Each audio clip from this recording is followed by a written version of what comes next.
В текущем году в регионе капитально отремонтированы 3 многоквартирных дома в Малгобеке и Назране общей площадью более 13 тысяч квадратных метров.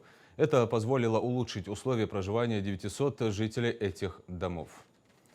Работы проведены в рамках реализации долгосрочной республиканской программы «Капитальный ремонт общего имущества в многоквартирных домах в Ингушетии» на 2014-2043 годы.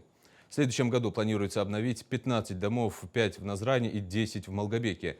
Там обновят систему газа и водоснабжения, а также проведут ремонт кровли. Об этом рассказал глава региона Махмуд Али Калиматов. Цитата.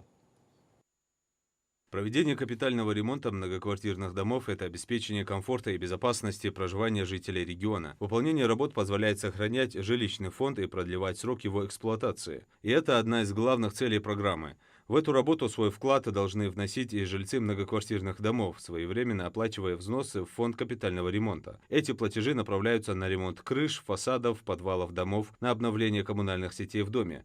За 10 лет действия программы в Ингушетии за счет взносов и федеральных субсидий капитально отремонтировано 298 многоквартирных домов. Обновление жилищного фонда – это важное условие для обеспечения комфортной среды для жизни граждан. Такую задачу определил президент России как одну из национальных целей развития государства до 2030 года.